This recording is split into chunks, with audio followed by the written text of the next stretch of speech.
മൃഗസ്നേഹി രതി ദേവി കൂടി telephone line നമ്മുടെ കൂടെ ചേരുന്നുണ്ട്. ശ്രീമതി രതി ദേവി, എങ്ങനെയാണ് കോടതിയുടെ ഒരു നിർദ്ദേശത്തെ നോക്കി കാണുന്നത്?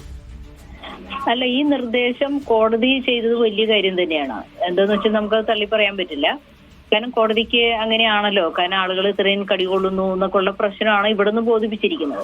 എല്ലാ സംസ്ഥാനങ്ങളും ബോധിപ്പിച്ചിരിക്കുന്നത്. പക്ഷെ അതിനകത്ത് കുറെ കാര്യങ്ങൾ ഞങ്ങൾക്ക് പറയാനുണ്ട്. എന്നാൽ അത് അവിടെ നിൽക്കട്ടെ. പക്ഷെ ഇത് എങ്ങനെ പ്രാക്ടിക്കലാക്കുന്നുള്ളൊരു കാര്യമുണ്ട്. കാരണം കേരളത്തെ സംബന്ധിച്ച് ഇനി എന്തൊക്കെ ചെയ്തില്ല, ഈ ആൾക്കാർ മുഴുവനും കടി കൊണ്ട് മരിച്ചാൽ പോലും ഇവര് മിണ്ടില്ല. ഒരു ABC വന്ധ്യീകരണ യൂണിറ്റ് തന്നെ ഇവര് മര്യാദയ്ക്ക് ചെയ്തിട്ടില്ല. അപ്പോ ഇത് സത്യത്തിൽ ഇത് ഒന്നും ഇംപ്ലിമെന്റ് ചെയ്യാത്തതിന്റെ പ്രശ്നമാണത് ശരിക്കും.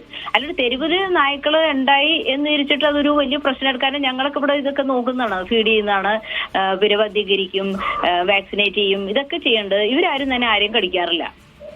അപ്പൊ ഓരോ സ്ഥലത്ത് ഇത് ഭക്ഷണം കിട്ടാണ്ടും ആൾക്കാർ കല്ലെറിഞ്ഞും ഒക്കെ ശത്രുക്കളായിട്ട് കാണുമ്പോൾ ഇതിന്റെ അറ്റാക്ക് വളരെ പ്രശ്നമാണ്. അത് ഇപ്പൊ ഈ കടി കൊണ്ട ആൾക്കാർക്ക് അവരുടെ വശം നോക്കുമ്പോൾ ശരിയാണ്. പക്ഷെ അത് എന്തുകൊണ്ടെന്നുള്ളൊരു ചോദ്യമുണ്ട്. അപ്പോ ഷെൽട്ടറുകൾ കൊടുക്കണം, നല്ല ഷെൽട്ടറുകളായിരിക്കണം കേട്ടോ. ഷെൽട്ടർ എന്ന് പറഞ്ഞുകൊണ്ട് ഇവര് ഇനിയിപ്പോ ഷെൽട്ടറിലേക്ക് പിടിച്ചോണ്ട് പോകണമെന്നും പറഞ്ഞുകൊണ്ട് ഇവര് തോന്നിയ മാതിരി വഴിയിൽ നിന്നൊക്കെ എടുത്ത് പിടിച്ചോണ്ട് പോകാന്ന് പറഞ്ഞാൽ അതൊന്നും നമ്മൾ സമ്മതിക്കില്ല. ഷെൽട്ടർ ഉണ്ടായിരിക്കണം, ഷെൽട്ടർ ചെയ്യട്ടെ. പിന്നെ ഇത് എത്രത്തോളം പ്രാക്ടിക്കൽ, കാരണം എത്രയോ നായ്ക്കളെ, കാരണം ഒരു ഷെൽട്ടറിൽ 1000 നായ ഇടാം. അതിന് തന്നെ എത്ര ഏക്കർ വേണ്ടി വരും? ഒരു 3 ഏക്കറൊക്കെ വേണ്ടി വരും ഒരു ഷെൽട്ടറൊക്കെ തന്നെ. നമ്മുടെയൊക്കെ ഷെൽട്ടറിൽ അതെ, അത് തന്നെയാണ് ഏറ്റവും പ്രധാനപ്പെട്ട ചോദ്യം. ഇത്തരത്തിൽ ഈ തെരുവുകളിൽ നിന്ന് നായകളെ പിടിച്ചു കൊണ്ടുപോയിട്ട് അതിനെ എവിടെ കൊണ്ടാക്കുമെന്നുള്ളൊരു ചോദ്യം. അത് ഷെൽട്ടർ വേണം എന്നൊക്കെയാണ് ഇപ്പോൾ സുപ്രീം കോടതി പറഞ്ഞിരിക്കുന്നത്. പക്ഷേ അത് ഇപ്പോഴത്തെ സാഹചര്യത്തിൽ അത് എത്രത്തോളം പ്രാക്ടിക്കലായി നടക്കും എന്നുള്ള കാര്യം തന്നെയാണ് അറിയാത്തത്. അതെ അതെ അതെ, അതായത് അത് അല്ല, എന്നാലും ഷെൽട്ടറുകൾ ചെയ്യുക. ഇതിപ്പോ നമ്മൾ 2016 തൊട്ട് ഇവരോട് പറയുന്ന കാര്യമാണ്.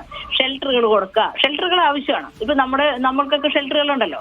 അപ്പൊ എന്താ അതിന്റെ ഗുണം എന്ന് വെച്ച് കഴിഞ്ഞാല്, റോഡില് പ്രസവിച്ചു കൂട്ടുന്ന കുഞ്ഞുങ്ങള്, പിന്നെ കൊണ്ട് കളയുന്ന നായ്ക്കള്, ഇതിനെയൊക്കെ കൊണ്ടുപോകാൻ പറ്റും. അപ്പൊ തന്നെ കുറെ തീർന്നു, കുറെയൊക്കെ റോഡിൽ നിന്ന് മാറും. വന്ധ്യീകരിക്കുക, അവിടെ വെച്ച് വന്ധ്യീകരിക്കുമല്ലോ. വന്ധ്യീകരിക്കണം, വന്ധ്യീകരണമാണ് പ്രധാനം. കാരണം ഒരു നായയിൽ നിന്ന് 1000 നായ ഉണ്ടാവില്ല. പിന്നെ ഒരു കാര്യമുണ്ട് കേട്ടോ, ഇതിന്റെ അകത്ത് ഏറ്റവും വലിയ പ്രശ്നം എന്താ പറയുമോ, ഇപ്പൊ ഈ ഷെൽട്ടർ കൊടുക്കണം എന്ന് പറയുന്നത്, ഇവിടെ വന്ധ്യീകരണം ചെയ്യണമെന്നും അതും ആണല്ലോ. പക്ഷെ ഈ ഏറ്റവും വലിയ നായക്കച്ചവടം നടക്കണ്ട ഇവിടെ, ഏറ്റവും കൂടുതൽ നായ്ക്കളെ പെരുപ്പിക്കുന്ന ഹൈബ്രിഡ് നായക്കച്ചവടം, ഇത് ബാൻ ചെയ്യാണ്ട് ഒരിക്കലും ഇതിനൊരു ഇതുണ്ടാക്കൂല, എന്താ പറയാ, സൊല്യൂഷൻ ഉണ്ടാവില്ല. കാരണം അത്രയും നായ്ക്കളെ പെരുപ്പിച്ചിട്ട് അത് വാങ്ങിച്ചുകൊണ്ട് പോകുന്നവരെയൊക്കെ റോഡിൽ കൊണ്ട് കളയാം. സമൂഹവും ഇതിനകത്ത് വലിയൊരു ഉത്തരവാദിയാണ്. അത് ഞങ്ങൾക്കറിയാം, ഞങ്ങളുടെ ഷെൽട്ടറിലൊക്കെ വന്ന് കണ്ടാൽ അറിയാൻ പറ്റും. അത്രയും വഴി കൊണ്ട് കളയാണ്. അപ്പൊ എന്താന്ന് വെച്ചാൽ അതും അവിടെ കിടന്ന് പ്രസവിക്കും. അപ്പൊ ഈ ഹൈബ്രിഡ് നായ്ക്കളെ വീട്ടിലേക്ക് വാങ്ങിക്കുന്നവര് സാധാരണ നാടൻ നായ്ക്കളെ വീട്ടിലേക്ക് എടുക്കൂല, വളരെ അപൂർവമാണ്.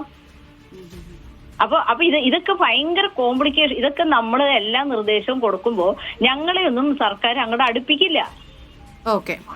അവർക്ക് അഭിപ്രായം കേൾക്കേണ്ട ആരുടെയെന്നറിയാമോ? പോക്സോ കേസ് പ്രതി മാവേലിയുടെയും അതുപോലുള്ള സാമൂഹ്യ വിരുദ്ധരായിട്ടുള്ള ആളുകളാണ് അവർക്ക് നിർദ്ദേശം കൊടുക്കുന്നത്. ഇവരൊരിക്കലും ഒരു അനിമൽ സംഘടനകളായിട്ടോ ഇതുമായിട്ട് ബന്ധപ്പെട്ട് ഗ്രൗണ്ട് വർക്ക് ചെയ്യുന്ന ആളുകളായിട്ടോ ആ ഒരു സംഘടനകളായിട്ടോ ഒരു തരത്തിലുള്ള ചർച്ചയ്ക്കൊന്നും ഇവർ വന്നിട്ടില്ല. ഇവരുടെ കൂടെ നിൽക്കുന്നത് തെരുവുനായ ഉന്മൂലന സംഘം, ഇതേപോലുള്ള ഒരു ക്രിമിനൽ വേൾഡ് ആണ് അവരുടെ കൂടെ. അപ്പൊ ഇതിനൊരിക്കലും പരിഹാരം ഉണ്ടാവില്ല. ഇനി ആൾക്കാർക്ക് എത്ര കടി ഉണ്ടായാലും ഇവർക്ക് അതൊരു ബാധകമല്ല. അവര് പറയുന്നത് കൊല്ലണം. ഇപ്പൊ ഈ മന്ത്രി പറഞ്ഞ എന്താണ്, ദയാവധം എന്ന് പറഞ്ഞു. അതിന്റെ പേരിൽ ഒരുപാടാണ് ഇതിനെ കൊന്നില്ലേ, കൊന്നുകൊണ്ടിരിക്കണം. ഇവര് പറയേണ്ട കൊല്ലുന്നതാണ് പ്രാക്ടിക്കൽ എന്ന്. ഇവര് കൊല്ലുന്നുണ്ടല്ലോ, എന്നിട്ട് എന്താ തീരാത്ത? കാരണം കൊല്ലുന്നത് ഒരു പ്രാക്ടിക്കൽ അല്ല എന്നുള്ളതാണ് സത്യം.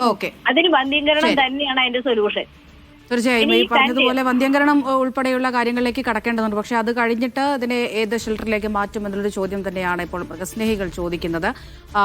കോഴിക്കോട് മെഡിക്കൽ കോളേജ് വിദ്യാർത്ഥി യൂണിയൻ ചെയർമാൻ സിദ്ധാർത്ഥ നമ്മുടെ കൂടെ തത്സമയം ചേരുന്നുണ്ട്. സിദ്ധാർത്ഥ, വീണ്ടും നമുക്ക് കോഴിക്കോടേക്ക് തന്നെ വരാം.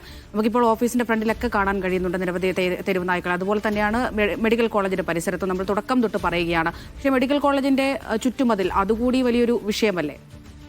തീർച്ചയായും അത് ഈ സ്ട്രേ ഡോഗ്സിൻ്റെ ഇഷ്യൂലായിക്കോട്ടെ, ക്യാമ്പസ് സെക്യൂരിറ്റിയുടെ കാര്യത്തിലായിക്കോട്ടെ, അത് വലിയൊരു വിഷയം തന്നെയാണ്. കാരണം പുറത്തുനിന്നുള്ള ഈ പട്ടികൾക്കായിക്കോട്ടെ മറ്റ് ആക്സസ് വരുന്നതും അതൊരു ഫാക്ടറാണ്. അതിൻ്റെ കൂടെ തന്നെ ഞാൻ മുൻപ് പറഞ്ഞ പോലെ തന്നെ ഈ കോളേജിൻ്റെ ഫ്രണ്ടിലായിക്കോട്ടെ മറ്റു പരിസരങ്ങളിൽ ഈ പ്രോപ്പറായിട്ട് വേസ്റ്റിൻ്റെ മാനേജ്മെൻറ്റ് അത് വളരെ ഇമ്പോർട്ടൻ്റ് ആയിട്ടുള്ള കാര്യം തന്നെയാണ്. കാരണം ഈ വേസ്റ്റിൻ്റെ മാനേജ് ചെയ്യുന്ന ഇഷ്യൂവിൽ ഇപ്പോഴും ഒരു ഇൻ്റഗ്രേറ്റഡ് പ്ലാനോ ഒരു കൃത്യമായിട്ടുള്ള സെഗ്രിഗേഷനോ അങ്ങനെയൊന്നും ഇതുവരെ നടന്നിട്ടില്ല.